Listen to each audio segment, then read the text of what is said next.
We thank you for your service to the country. Thank you, man. What about the attack on the Chamber of Commerce right now about foreign funds being funneled into them? What about the foreign funds from China that were discussing? Yeah, I heard about this, the president going after the Chamber of Commerce because of foreign funds that came in. You know, the president goes after the Chamber of Commerce not because any foreign funds went in, because he's a radical political activist and the Chamber of Commerce stands against his anti-business agenda. And so the nature of what they do, the nature of what they've always done, Rahm Emanuel, Obama, the rest of them, it's Chicago politics, as you go after your enemy and you try to eliminate. So that's why they won't charge people waving billy clubs at little old ladies at the voting booths in Philadelphia, but they sue Arizona for asking for a driver's license. It's the radicals are in charge. Nice. Oh, awesome. Yeah, this is another anti-Kelly mailer. These are pretty cool.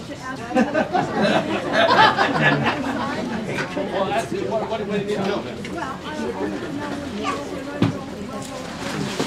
Oh, you're asking me about you're asking me about pro-life?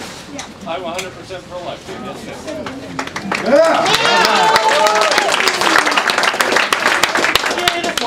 Yes, man, I'm 100% pro-life. We were founded on a country on life, liberty, and the pursuit of happiness. And if we don't recognize the liberty and life of the unborn, then what are we?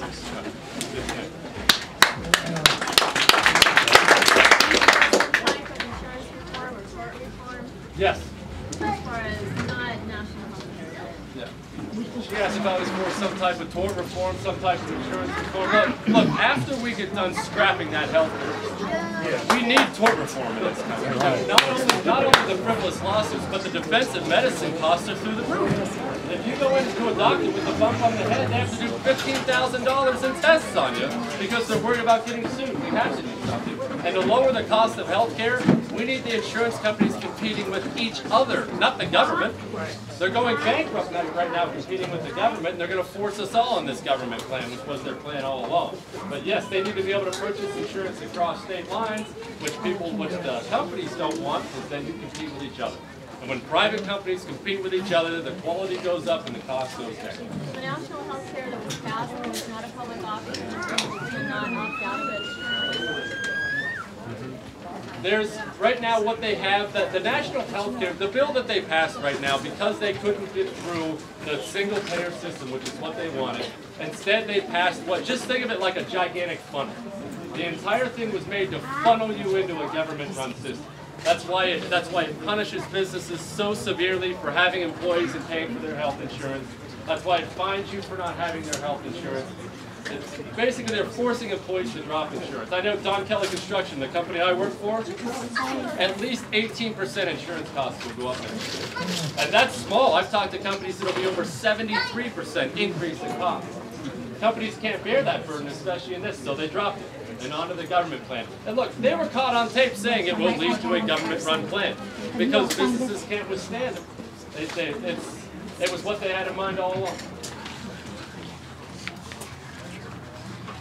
Sir? On the line of the 401ks and the insurance, I just heard recently that there's movement in Congress to change the laws on annuities and life insurance where they'll tax that money instead of it being tax-free as it is now. Yeah, no, that is in the new health care law. They're going to start taxing your insurance benefits like it's income. Oh, they didn't tell you that, did they? Not only that, this is another important part of health care. There's now a 3.8% tax on new home sales. You sell your house. They also managed to nationalize the student loans in the health care bill, which is a really important part of health care reform, as we all know. Jim? The Republic of Mexico is in constitutional crisis. The pillars are falling. They're being attacked daily by the cartels. Mayors are being killed. Judges are in hiding. From the judicial, from the electoral, they're being destroyed internally by the cartels. Is there any help that the United States should be doing in Mexico to help that republic survive? He asked what we should be doing because Mexico, the cartels are overrunning Mexico right now. They're overrunning the government. They're destroying the country.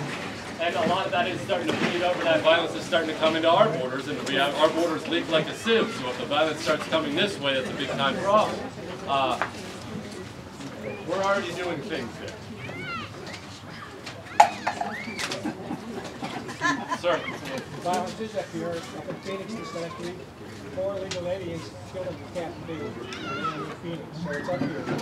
And the things that we can do to take the power away from those cartels, seal the border, and enforce the law. They're not making money off of what they send up here. Their power wanes. The government can reestablish themselves down in Mexico. And we are doing legitimately things as a government. We can't just ignore the illegal activities of have to secure that border. Yes, sir. Amen. Sir? Jesse, I'm sorry you got here late. It's a pleasure to finally meet you. And it's good to hear the things you say. I have a few concerns. Yes, sir. I'd like to know what you're doing to combat the crap that's coming out of your opponent's campaign.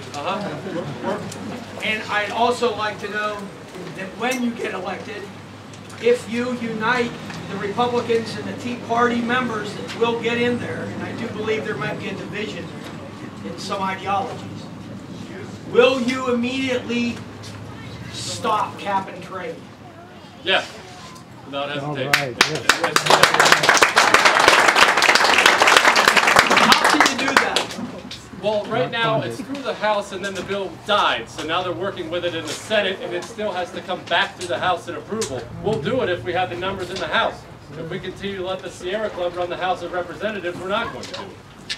But as far as I can see, the agenda is, it might be in a lame duck session to produce enough obstacles for Congress to defund not only the health bill, but stop cap and trade. What they're doing right now, but through all these procedural things and during the lame duck session, they're going to try to insulate the agenda they just passed that the American people hate. They know we hate it. They're going to do everything they can in the lame duck session to insulate themselves from it. Are they going to succeed on some of it? Probably. But the things that they take, we can take back if it depends on how many seats we get.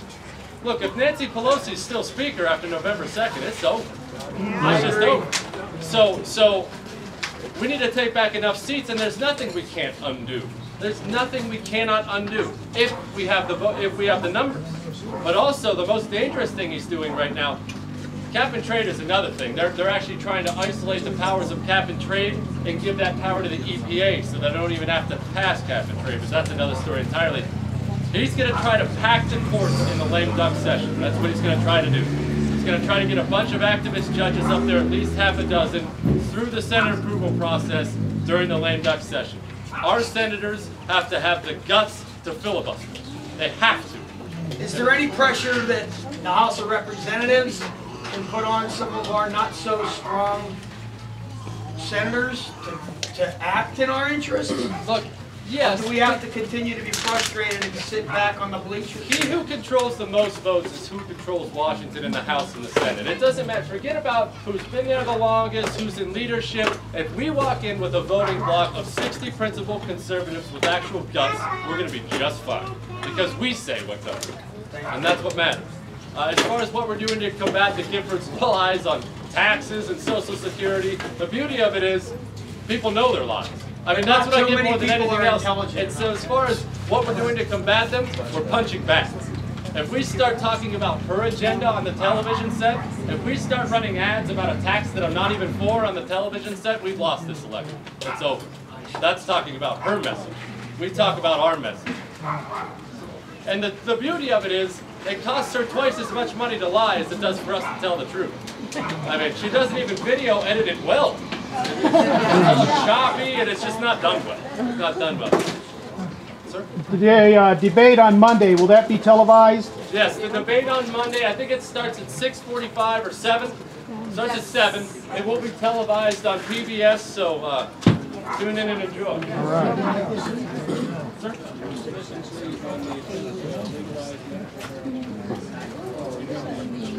She just asked about my position on the attempt to legalize medical marijuana in the state. There's a prop on this, right? Yeah. There's a prop. You're going to have to forgive me. I'm so behind on the props right now because I haven't had time to look at the statement prompts. What does it say? Jason.